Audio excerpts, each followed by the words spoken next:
foremost experts in this ideology. Gary Vaynerchuk started his lifelong entrepreneurial adventure at the age of 7 with a successful lemonade franchise. In the late 90s, Gary identified the internet as a land grab opportunity, turned his father's local liquor store into one of the first e-commerce platforms for alcohol in the United States. Gary grew that business wine library from $3 to $60 million a year during his tenure. Now fast forward to today, Gary Vaynerchuk is the chairman of Vaynerchuk and modern day media and communications holding company, and the active CEO of Vayner Media, a full service advertising agency. Gary is a highly sought after speaker, 5-time New York best-selling author, as well as a prolific angel investor. Here he is now, one of the most well-known and well-respected serial entrepreneurs in the world, Gary Vaynerchuk.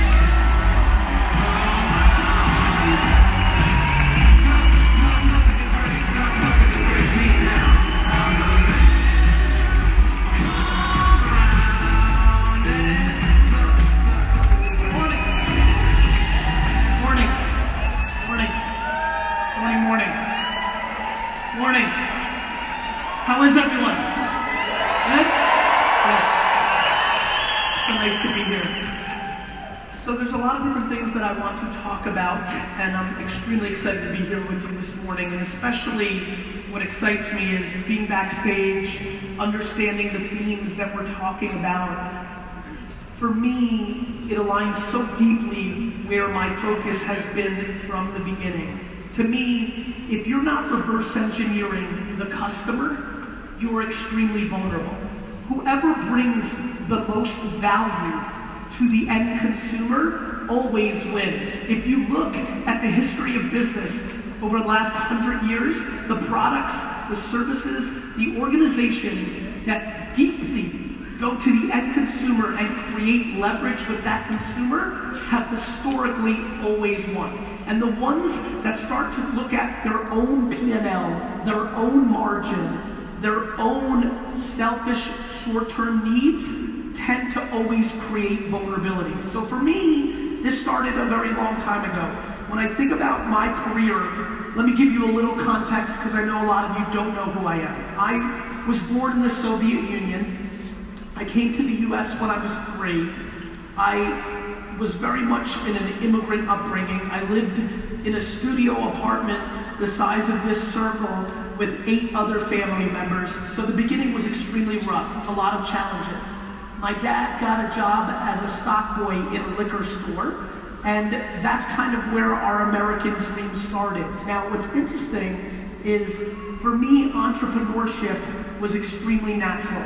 When everybody wanted to play outside and play games and play in the snow and do different things, for me the most interesting thing was always to do business.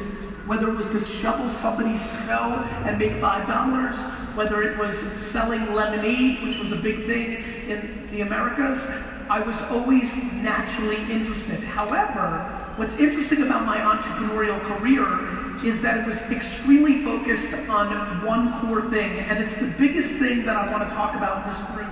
In analyzing the business and what a lot of people are trying to do, whether get people into their ecosystem as sellers or create demand on the consumer level, the number one thing, no matter what anybody is doing here, no matter what flag you're wearing and waving right now, the one global truth in this room is that we have to focus on the customer's attention. When I was selling lemonade as a 6-year-old kid, I didn't stand behind my table selling lemonade. I walked up and down the streets of New Jersey looking at which tree and which post and which pole was the best one to put my sign on.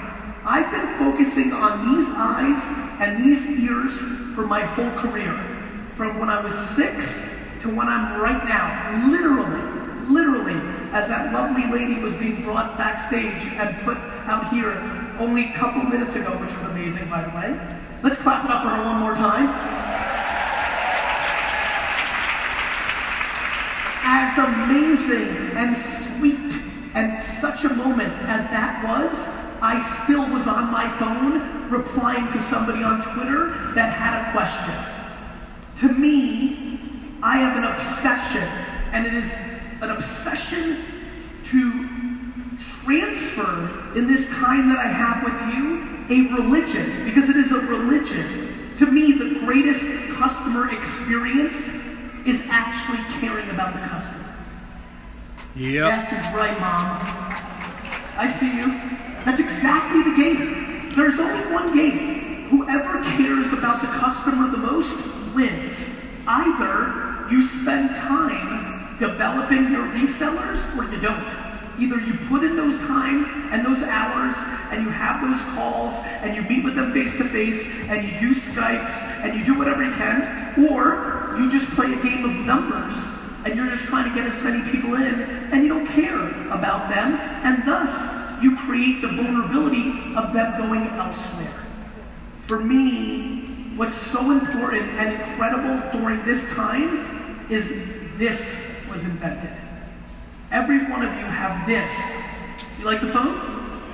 This was invented. It makes me smile and laugh at how many people here are not fully using this yet, have not fully understood that this is the most important thing in our society. You may not like it.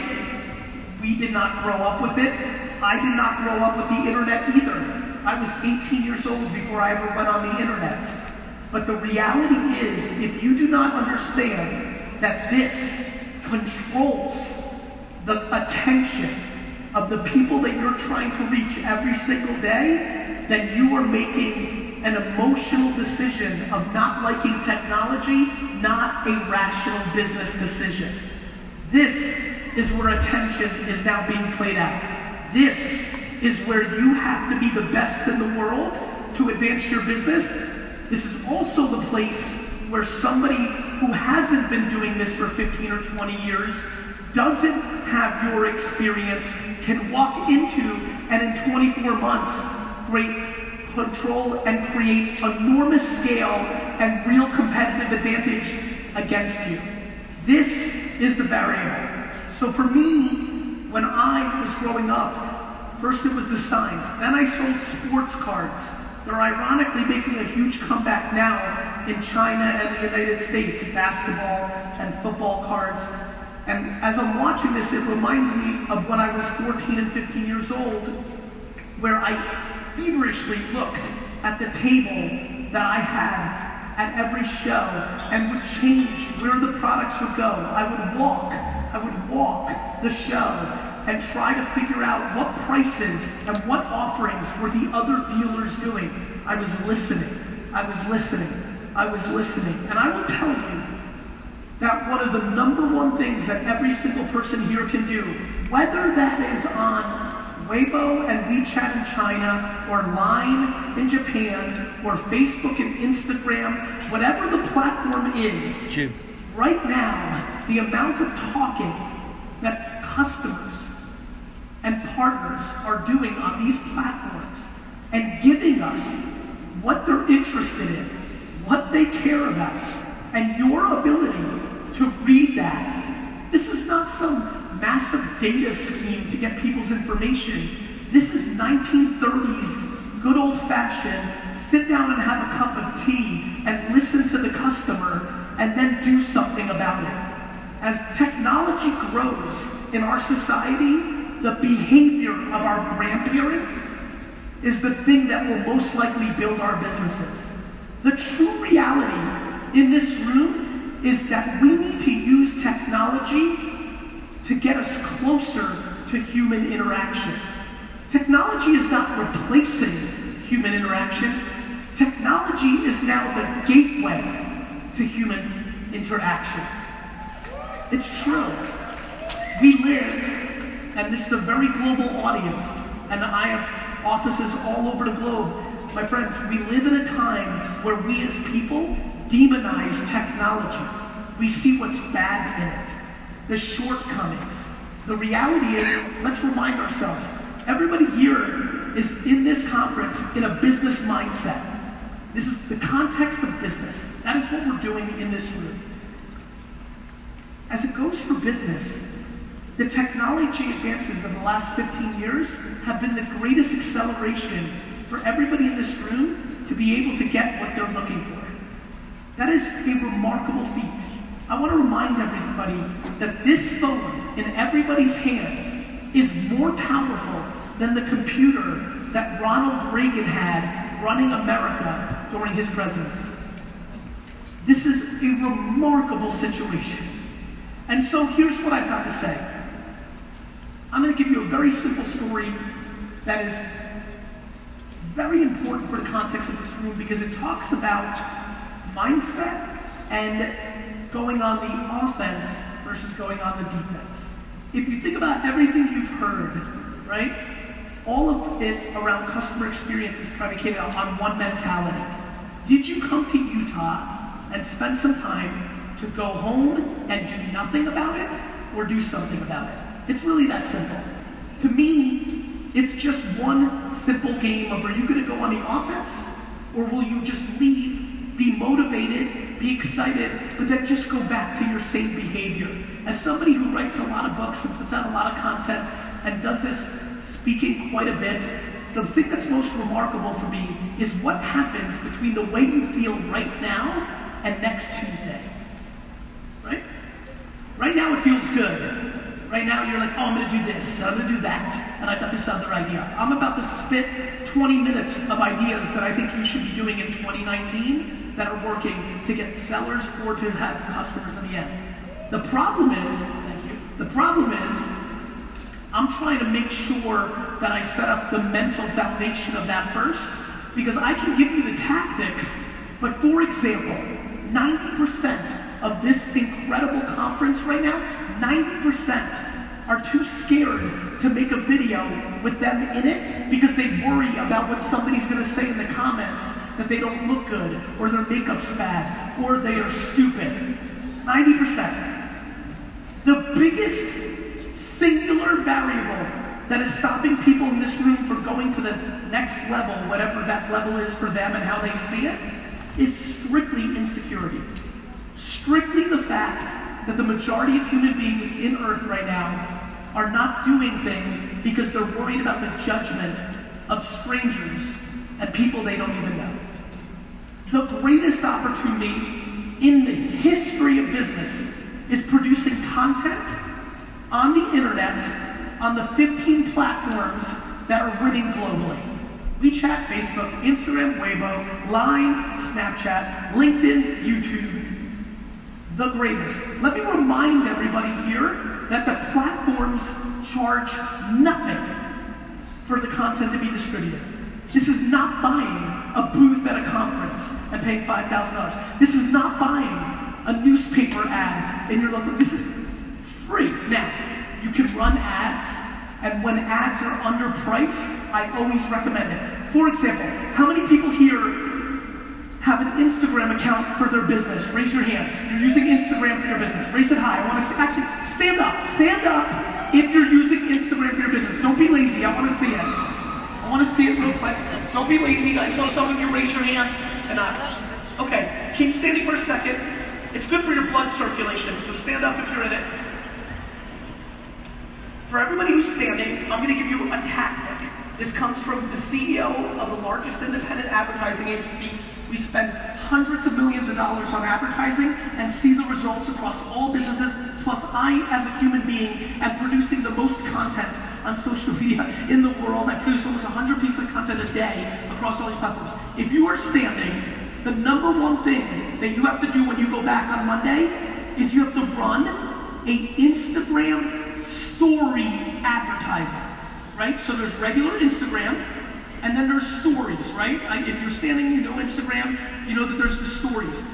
Right now, you can go, and by the way, if you don't know how to do it, there's an incredible website that will teach you everything on how you do it. You can write it down, I see a lot of you have it. I'll spell it. It's G-O-O-G-L-E.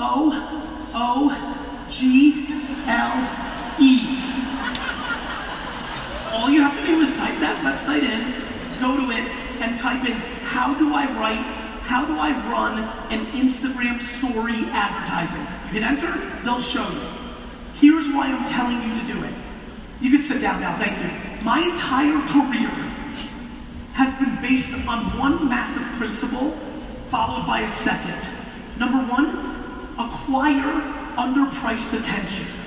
Let me say it again. Acquire underpriced attention. Find where the people are, where they're looking, and then get it. And so, for example, in 1996, when I launched an e-commerce wine business for my dad's one-store liquor store in New Jersey, that was an evolution. That was going on offense. Nobody was doing that 23 years ago. But the reason it grew was because I started an email newsletter and nobody was doing that. How many people here by show of hands have an email newsletter? Use email.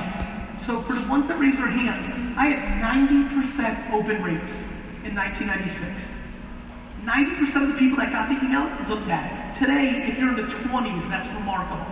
That was underpriced attention, because in 1996, as anybody here who had email in 1996 will tell you, we read every email. Now we do not. Because the one thing I know more than the sun will come up tomorrow is that marketers ruin everything. It's what I do for a living. So, the other thing that I did for underpriced attention was I bought Google Adwords the day it came out. The day it came out, it was 5 cents a click for any word. It quickly went to 10 cents a click. I bought the word wine, Cabernet, Napa Valley, Italy, Brunello, Chianti, Bordeaux, all of them for 5 cents a click, and I was getting tons of customers because my competitors were doing direct mail, my competitors were making catalogs, my competitors were running ads on the radio, and I was playing on the internet. And in 5 short years, with no money, there was no bank loan, there was no investing, in 5 years, I took my dad's business from a $4 to a $60 million business because every penny I spent was acting like a dollar. And the reason I didn't let you guys clap for me is I have a very big story to tell you here right now. No, I don't want you to clap. Let me explain. You're about to boo me. I want you all to boo. And let me explain why. I grew that business from $4 to $60 million like this. But it should have been 200. Let me explain. Even though I was buying Google AdWords and doing web and email, I was still spending money on newspaper, radio, direct mail. Had I been smarter or more experienced, I would have taken all the money, because when I look back at the history of the data, it was Google and email that was building my business, not newspapers, radio, and television. You understand? So that story feels good to me. It's a nice accomplishment. It was nice to build a business that was large for my parents. But the reality is, it should have been much bigger. I just wasn't experienced enough. Today, you get the luxury of me being 20 years later experience. For everybody who stood up, this is not a debate. This is 100% facts. Instagram ads in stories are so underpriced. You can buy them for $2 to $3 to get in front of 1,000 people, and they will see it. The fact that you can do that right now, that price will go up very substantially over the next 2 to 3 years because everyone's going to do it. And then it will go up. That's what always happens. That's what happened on Google. That's what happened on Facebook. That's what happened with KOLs in Asia. It always goes up when there's more demand. So, for everybody who stood up, please understand Google, Instagram story advertising, and now let me tell you the most important part. The reason I will get 10 emails from this room in 2 months will be the following.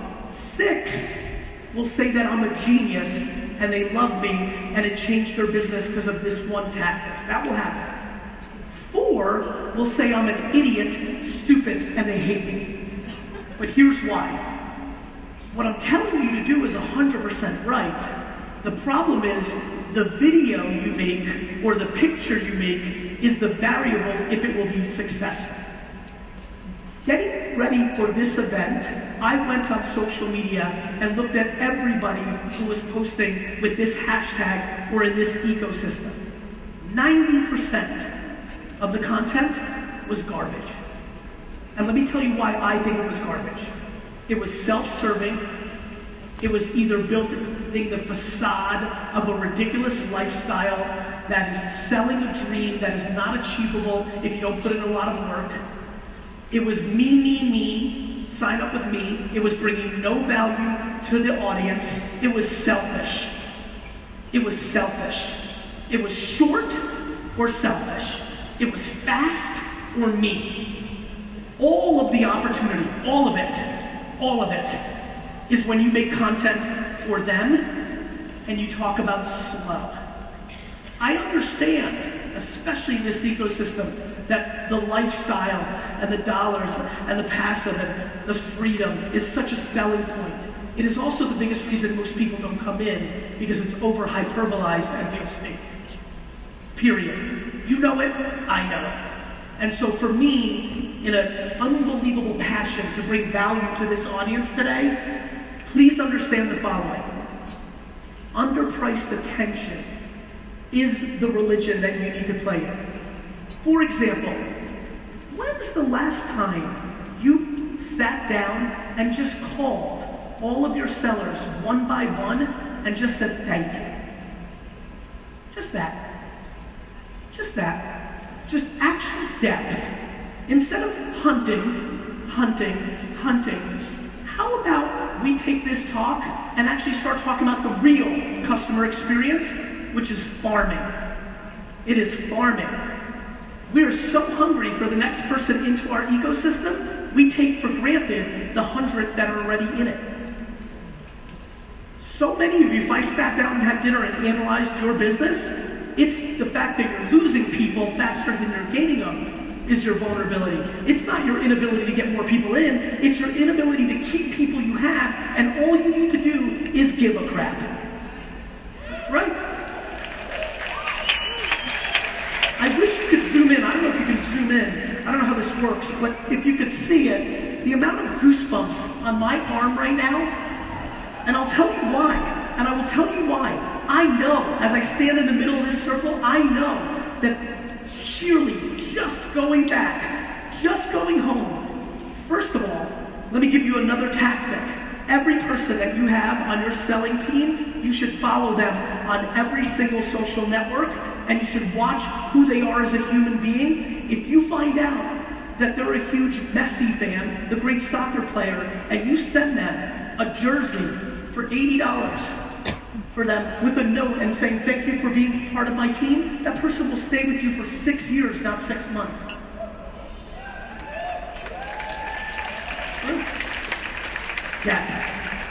Depth is the experience. Everyone's looking for the hack. How do I get more? What's the algorithm? How do I go wide? Blast. It's depth. It's slow. It's tried and true. It's all the things that nobody wants to tell you about business, but I know, and I look around, and luckily, because I have them too, I see some wrinkles in here, I see some gray hairs in here, and when I see them, and I'm looking at a lot of different faces, from the youngest to the not youngest in the room, and I see you, I know you know. You have the experience. I know you know that this is a depth game, not a width game. It's not fun to know. A lot of people want it fast. But the reality is, as social media penetrates our society and people start looking at other people and start getting FOMO and want to be like them and want to be at the same concerts or the same trips or have the same clothes, to me it's the reverse of that. It is tuning that out, having no interest in what anybody else has, and completely and utterly focusing on one thing: your consumer, your seller. 100%, not 99, not 98, and especially the one you currently have. To continue the story, my career took a huge change in 2006. I built this huge business. I was right about underpriced attention, and then I was sitting at my desk, and one of my employees mentioned a product on the web that I was very fascinated by. And I looked at it, and in 2 minutes I fell in love. And that website was called YouTube. And so 4 months after YouTube came out, I decided to start a show. I decided to sit in front of a camera and drink wine, which was a good idea. what was a better idea is it was the first time that I realized content, not advertising, could drive my business. I sat in front of that camera and I tasted wine, but I did something very strange, something that confused everybody. I legitimately would taste wine that I was selling, and I would tell people on the other side of the video to not buy it, because I thought it was not good. This completely caught people off guard. But what I realized intuitively in 2006, and now I know in 2019, is the person that brings the most value to the audience wins, even if they have short-term pain. And so yes, I wasn't selling as many of those wines, but however, when I truthfully loved the wine, that wine sold quite well, because over 2 to 3 years of telling the truth, I built the number one thing that everybody wants in here, which is trust. And so I did that. I can tell you right now that one of the biggest business growers for everybody in this room, actually, let me go back and before I get to the punchline, let me ask a question. By a show of hands, and raise it high because I want everybody to see it, how many people here now listen to a podcast? Raise your hand if you listen to a podcast. Raise it high. Thank you for the lights are awesome. Put up the lights. I want everybody to see this. Raise it high if you listen to a podcast. This is very important. Keep it up. Now, keep it up, please. If you were not listening to a podcast 5 years ago, drop your hand. Look at this. One more time. Listening to a podcast now? Not listening to podcasts 5 years ago. My friends, what you just saw is why I build $100 million businesses. I understand what people are doing. Now let me get to the punchline. The number one thing, not number two, not number three, forget about Instagram story ads. The number one thing that can drive the business of the majority of people in this room is if they start a podcast tomorrow. Now, I know a lot of people just heard that and said, how? That sounds hard. I'm boring. What do I do? What do I say? Let me tell you why a podcast is one of the most remarkable things everybody can do here. Let me set it up for you. First of all, it's three-pronged powerful. Number one, you have a podcast and you're in the game. Now let me explain. If you just have a very small podcast around business in your country, in your state, around this business of just being a female entrepreneur, of being a third-generation entrepreneur, an immigrant entrepreneur, however you want to position it, go narrow. Because the reality is, you only need a couple hundred people that you want. You don't need 1 million people listening that you don't want. So you go very narrow. Number two, it's the easiest. You know why podcasts are the easiest? You get guests on, you ask them questions, and you're done. You have to do nothing. You literally have to ask 6 basic questions. Which gets me to number 3. When you have a podcast, fancy people want to be on it. Your ability to reach out to 100 people that you would love on your podcast that maybe you want to do business with, you would struggle to get the CEO of this organization to maybe interact with you because he or she is busy. But if you invite them to a podcast, you would be stunned how quickly their communications person says yes. When you have a person on your show as a podcast, you also then get to run advertising against their fans, which brings more attention to you. It is a triple threat. You get a podcast, you can film it, and then chop it up and put it on LinkedIn and YouTube and Facebook and WeChat, so now you have content, and you get the audience that is a fan base of your guest that has never heard of you. I understand that if you're sitting in this audience and have never made a podcast, it feels heavy. It's actually scary how easy it is to do a podcast just on your phone. You don't need a fancy set. This is a gorgeous production. Let's clap it up for the production people. This is gorgeous.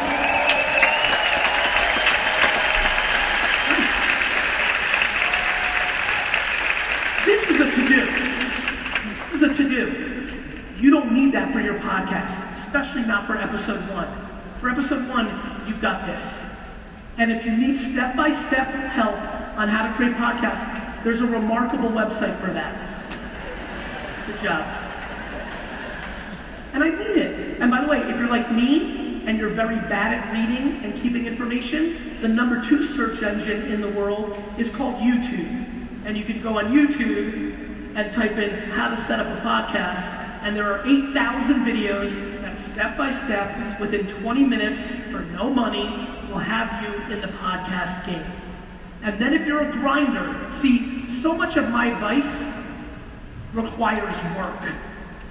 You know, okay, so now you hear me and you want to do a podcast. Now you have to email 100 people, and you have to do it individually, so you say something that makes them say yes to be on your show. I get millions of emails a month. 90% of them are bulk emails. They get deleted immediately. It's only the ones that are actually human that give me a chance to actually do something. So, podcast, Instagram. Now let's go into the place that I think is the number 1 place right now, and it could change tomorrow. It is not what I thought 2 years ago, because what I do is I day trade attention. It's right now. A year from now, it may not be. It definitely was not 18 months ago. But right now, as we sit here, the number 1 place I think that you should be making content to acquire sellers, it is called LinkedIn. I am astonished on what's happened on LinkedIn in the last 2 years. It has gone from a global platform where people do recruiting to a place now where content is being consumed at scale. LinkedIn today is acting like Facebook in 2012. And what's fun about talking about new things is, for example, these 2 women in the corner here who've been remarkable in their reactions, thank you. As I just brought that up, they're kind of looking at each other like, oh, it's interesting, because what's fascinating is, actually, that yellow book, if you all look at that right now, my yellow book, thank you. So what's interesting about my last book called Crushing It, I only wrote it 18 months ago, and the book was about every platform and what you should do on it.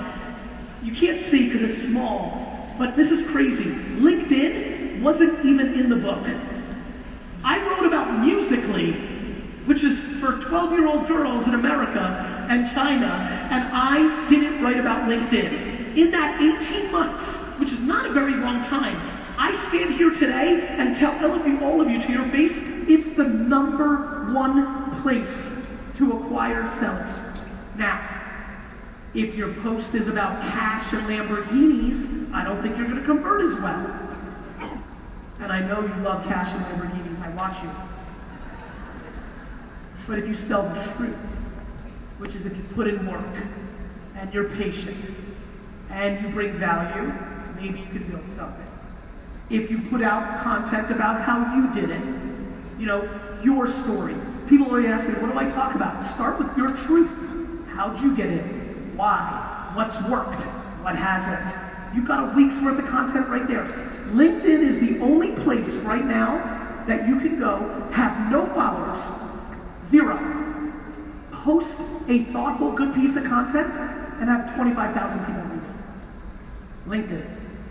Right now. And what's exciting is it changes, right? 2011, 12, if you go to YouTube and watch my keynotes, all about Facebook, 24/7, because it was so underpriced, the attention.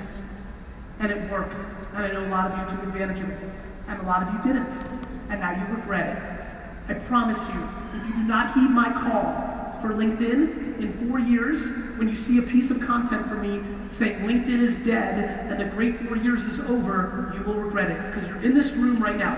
The reason you fly from all over the world to come to an event like this is to either A, get your strategy and mentality right, or B, pick up on actual tangible tactics.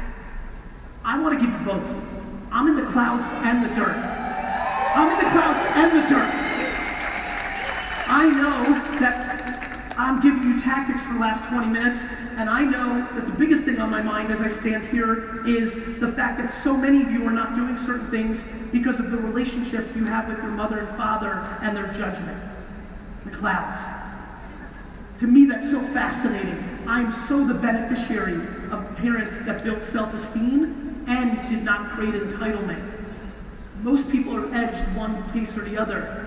They're suppressed by their parents because misery loves company, and unfortunately that happens, and then they become insecure and think they can't because they told they can't.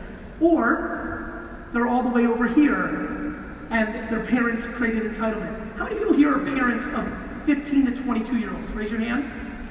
Just want to get a sense. Okay, I'm going to spend 2 minutes on this. I get 2,000 direct messages on Instagram. Thank you. 2,000 direct messages on Instagram a week from 15 to 25-year-olds, and the number one complaint is that their parents are paying for too much stuff. I know. It's super interesting.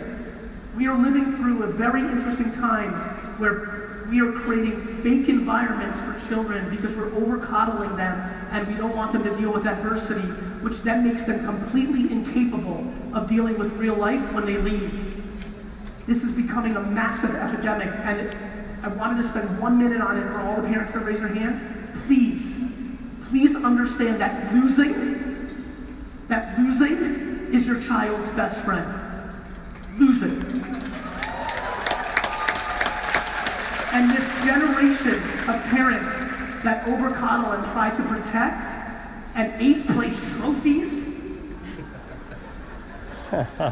are creating a huge vulnerability. And more importantly, what bothers me is all of the business contemporaries I have, all they do is complain about millennials, and they're the parents that raised them.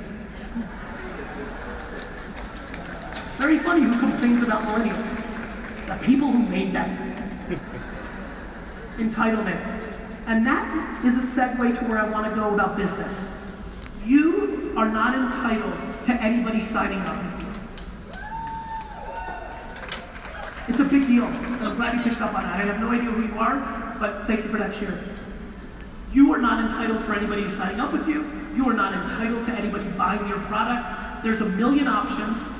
I actually believe one of the great vulnerabilities of this collective industry is we talk too much about the lifestyle and not enough about the product.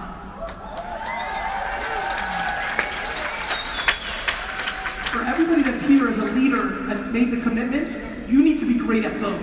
It needs to be a 50-50 game on a bad day. And we all know, it's 80-20 lifestyle over product. You know it, and some of you are 100-0, because I took the time to look at your content. So, in a continuous pace that I'm trying to do in this talk and hit a lot of different subjects, I beg you to understand that you're only as good as your product. You are only as good as your product. In today's world, in this world, you're competing against everything. Not just what you think you're competing against, with the stuff that is on the store shelves, on the stuff that is on Instagram direct to consumer, on the stuff that WeChat KOLs are selling every day. You're competing against everything. And you not creating content about the product is your great vulnerability. Please heed that call. Content. It comes in many forms. One of the biggest things I'm concerned about is people are crippled and don't know how to make it. So I'm going to spend a few times on that. Content comes in many forms. Written, audio, and video. You do not have to be like me, ridiculously charismatic and handsome. You do not have to. The only thing you have to be like me is you have to be self-aware. I knew that I couldn't write. I was a very bad writer, and I appreciate you holding up my book. Without Stephanie Land, my ghostwriter, who takes my words and puts them into sentences, that yellow book does not exist. I am a good talker. I am good on video. I love audiences and people. I was self-aware. So, the greatest era of frustration for me in the last 25 years in business and making content was 2002 to 2006, when the number one thing you could do was blog. Blogging was the game, and I stood on the sidelines. It was devastating. I knew it was happening. I didn't have enough money to hire a writer, and that's just what it was. And I had to wait, and thank God YouTube came along, and then I got back in the game. For you in this room today, you have to understand, if you do not make content for this device, you will become irrelevant. And based on you being here, based on my intuition, on your ambition, You need to produce 20 to 30 pieces of content a day. That's right. Some people are producing one piece of content a month and think they're doing it. 20 to 30 a day. Now, how? First, it starts with self-awareness. You have to know how you communicate. For example, you have a good business idea, you have a good thought, maybe for some of you, you just hit the memo, the recording button on your phone, and you just talk, you save it, and you just post it. Just the audio.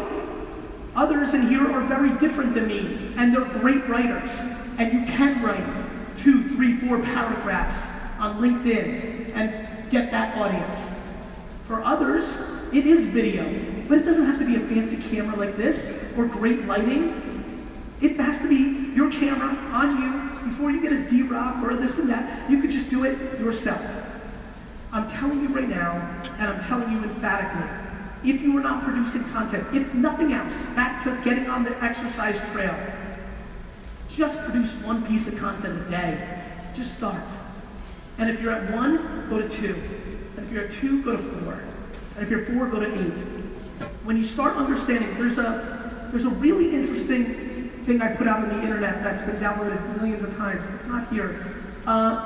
You know what? If you guys text me at that number, tomorrow I will send out the link for this deck that I made.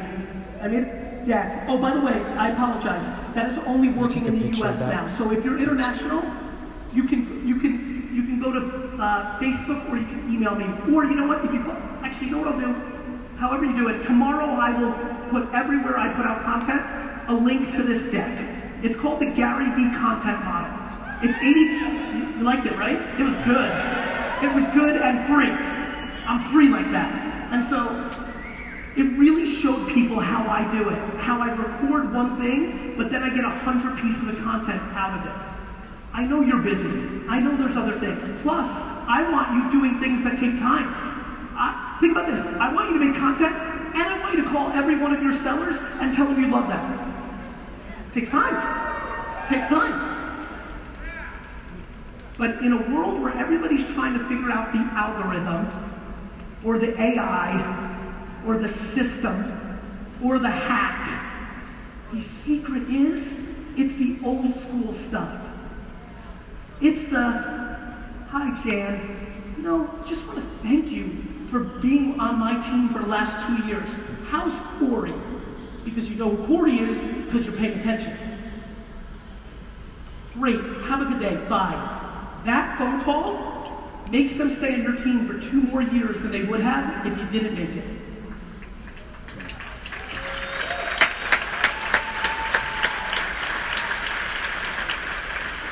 You'll pay to bring yourself here and invest in yourself, but do you take your 5 best sellers out to dinner every 3 months? Or more importantly, because I know you all take care of your best sellers, what about the tier under that? What about the fact that every business I've helped grow actually is in tier B and C, not tier A? What about the fact you're spending 100% of your time on tier A, and now you're at the mercy of tier A? Instead of developing tier B and tier C to amortize it so you're not at the mercy of tier A. All that extra time you spend on your top 5 or 10 sellers because you're scared to lose them because they control too much of the business is defense. You should have been on the offense and building up B and C, and now you have 80 great sellers, and now all of a sudden 1 or 2 don't matter as much, correct? My friends, this is a story. This keynote is a story about the new and the old. I don't play in the middle. Most people do. The new is TikTok, LinkedIn, and text messaging platform, and making content, podcast, the new. The old is taking people out to dinner, writing a letter and saying thank you, phone call, caring, listening, spending 2 hours a day with following every one of your sellers and seeing what they're about and seeing that their uncle passed away and you spent $83 to send them flowers and a note. It's the old. It's the thing your great-grandmother wished. On the other side, it's what your great-great-grandson hopes you are doing too. I play on the edges. The edges are just like a bridge. You know why bridges are awesome? they're pulling so hard from both sides. The framework that I've just spoke about is 100% your bridge to the next level. The question is, are you going to do something about it? Are you going to do something about it?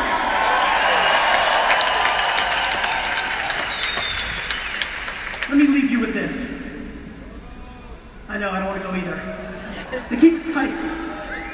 Let me leave you with this. I like data. I'm being a contradiction. I love heart and sweetness and empathy and kindness and gratitude, and I like math, right? Let me give you a math that will change your life if you actually internalize it like I did as a young child. The current scientific odds that are accepted by the best scientists in the world around actually being born is 400 trillion to 1. Let me just say it slowly. The likelihood that you're sitting in this audience and actually became a human being is 400 trillion to 1. Literally, your mom could have got up for another glass of wine.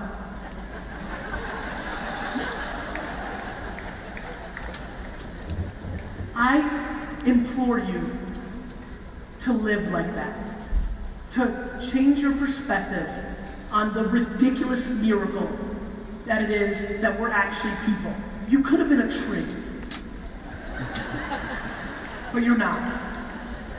You are the most remarkable species on Earth. Yeah. We live in a world right now where everyone's paying attention to the negative.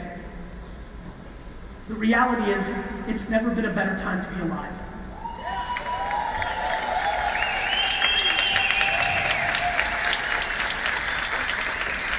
I love you, and I hope you do something with what I have to say today. God bless.